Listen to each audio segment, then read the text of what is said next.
ನಮಸ್ಕಾರ ಸ್ನೇಹಿತರೆ, ಮಹಾಚಂದ್ರ ಯೂಟ್ಯೂಬ್ ಚಾನಲ್ಗೆ ತಮ್ಮೆಲ್ಲರಿಗೂ ಮತ್ತೊಮ್ಮೆ ಆತ್ಮೀಯವಾದಂತಹ ಸ್ವಾಗತ.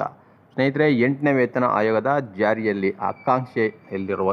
ಜಾರಿಯ ಆಕಾಂಕ್ಷೆಯಲ್ಲಿರ್ತಕ್ಕಂಥ ನೌಕರರಿಗೆ ಇಲ್ಲೊಂದು ಹೊಸ ಅಪ್ಡೇಟ್ ಬಂದಿದೆ ಸ್ನೇಹಿತರೆ. ಈ ಅಪ್ಡೇಟ್ ಬಗ್ಗೆ ನಾನು ಈ ವಿಡಿಯೋನಲ್ಲಿ ನಿಮಗೆ ಕಂಪ್ಲೀಟಾಗಿ ತಿಳಿಸ್ಕೊಡ್ತಾ ಇದ್ದೀನಿ. ವಿಡಿಯೋ ಸ್ಕಿಪ್ ಮಾಡಿದ್ದೇನೆ, ಪೂರ್ತಿಯಾಗಿ ನೋಡಿ. ಹಾಗೆ ನಮ್ಮ ಚಾನಲ್ನ ಇನ್ನೂ ಯಾರ್ಯಾರು ಸಬ್ಸ್ಕ್ರೈಬ್ ಮಾಡ್ಕೊಂಡಿಲ್ಲ ಅವರು ಈ ಕೂಡಲೇ ಸಬ್ಸ್ಕ್ರೈಬ್ ಮಾಡ್ಕೊಳ್ಳಿ ಅಂತ ಹೇಳ್ತಾ ಬನ್ನಿ ಸ್ನೇಹಿತರೆ. ಈಗ ಬಂದಿರತಕ್ಕಂಥ 8ನೇ ವೇತನ ಆಯೋಗದ ವರದಿ ಬಗ್ಗೆ ಹೊಸ ಅಪ್ಡೇಟ್ ಏನು ಅಂತ ನೋಡೋಣ. ನೋಡಿ, ಕೇಂದ್ರ ಸರ್ಕಾರ ಸರ್ಕಾರಿ ನೌಕರರಿಗೆ ತುಟ್ಟಿ ಭತ್ಯೆ ಮತ್ತು ಪಿಂಚಣಿದಾರರಿಗೆ ತುಟ್ಟಿ ಪರಿಹಾರ ಏರಿಕೆ ಮಾಡಿ ದೀಪಾವಳಿ ಹಬ್ಬದ ಉಡುಗೊರೆಯನ್ನು ನೀಡಲಾಗಿದೆ. ಆದರೆ ಕೇಂದ್ರ ಸರ್ಕಾರಿ ನೌಕರರ ಪ್ರಮುಖ ಬೇಡಿಕೆ 8ನೇ ವೇತನ ಆಯೋಗದ ರಚನೆಯಾಗಿದೆ.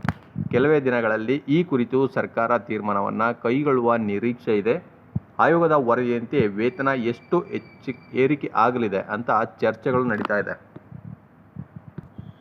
ಕೇಂದ್ರ ಸರ್ಕಾರ ಪ್ರತಿ 10 ವರ್ಷಗಳಿಗೊಮ್ಮೆ ವೇತನ ಆಯೋಗ ರಚನೆ ಮಾಡುತ್ತಾ ಬಂದಿದೆ. ಈಗ ಕೇಂದ್ರ ಸರ್ಕಾರಿ ನೌಕರರು 7ನೇ ವೇತನ ಆಯೋಗದ ಶಿಫಾರಸ್ಸಿನ ಅನ್ವಯ ವೇತನವನ್ನು ಪಡಿತಾ ಇದ್ದಾರೆ. 8ನೇ ವೇತನ ಆಯೋಗ ರಚನೆ ಮಾಡಬೇಕು ಅಂತ ಸರ್ಕಾರಿ ನೌಕರರ ಸಂಘಗಳು ಹಣಕಾಸು ಸಚಿವರಿಗೆ ಮನವಿಯನ್ನು ಸಲ್ಲಿಕೆ ಮಾಡಲಾಗಿದೆ.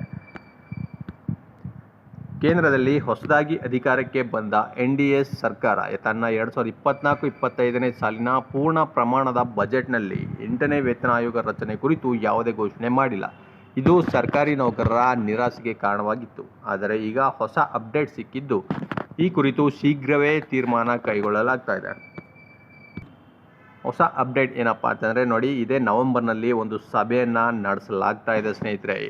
ಏನಪ್ಪ ಅಂತಂದರೆ, ಕೇಂದ್ರ ಸರ್ಕಾರಿ ನೌಕರರ ಪ್ರಮುಖ ಬೇಡಿಕೆಯಾದ 8ನೇ ವೇತನ ಆಯೋಗ ರಚನೆ ಕುರಿತು ಚರ್ಚಿಸಲು ನವೆಂಬರ್ನಲ್ಲಿ ಜಂಟಿ ಸಲಹಾ ಮಂಡಳಿ ಸಭೆ ನಿಗದಿಯಾಗಿದೆ.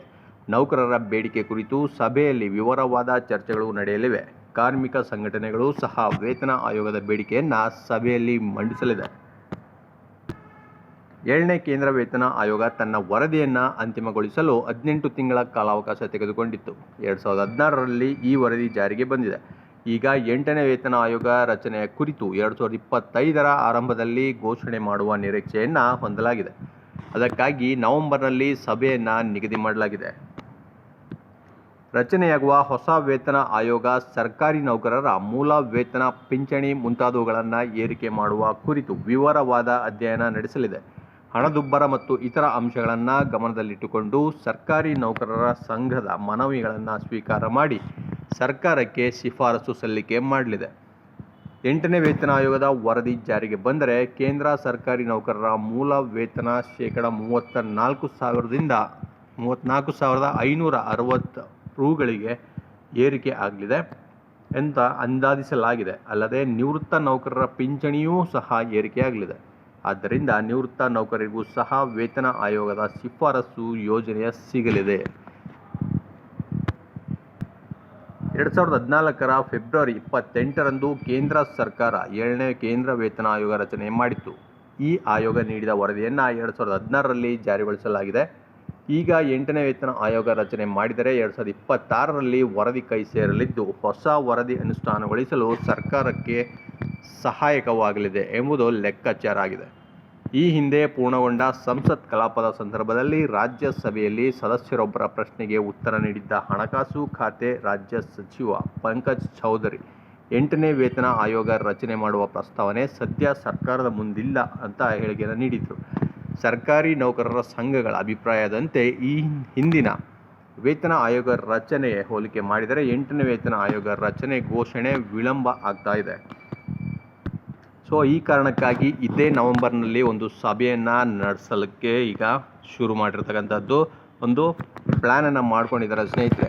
ಈ ಸಭೆಯಲ್ಲಿ ಒಂದು ಮಹತ್ವದ ತೀರ್ಮಾನವನ್ನು ಕೈಗೊಳ್ಳಬಹುದು ಅಂತ ಆಗ್ತಾ ಇದೆ. ಸೊ ಜನವರಿನಲ್ಲಿ 8ನೇ ವೇತನ ಆಯೋಗದ ರಚನೆಯನ್ನು ಮಾಡಬಹುದು. ಸೊ ಮಾಡಲೇಬೇಕು ಅಂತ ಈ ಸಭೆಯಲ್ಲಿ ಒಂದು ತೀರ್ಮಾನವನ್ನು ಕೈಗೊಂಡು ಮುಂದಿನ ದಾರಿ ಏನು ಮಾಡಬೇಕು ಅಂತ ಇಲ್ಲಿ ನಿರ್ಧಾರವನ್ನು ಮಾಡಲಾಗುತ್ತೆ. ಏನೇ ಅಪ್ಡೇಟ್ ಬಂದರೂ ನಾನು ನಿಮಗೆ ತಿಳಿಸ್ಕೊಡ್ತಾ ಹೋಗ್ತೀನಿ. ಮತ್ತೆ ಮುಂದಿನ ವಿಡಿಯೋಲಿ ನಾನು ನಿಮ್ಮನ್ನ ಭೇಟಿ ಮಾಡ್ತೇನೆ. ನಮಸ್ಕಾರ.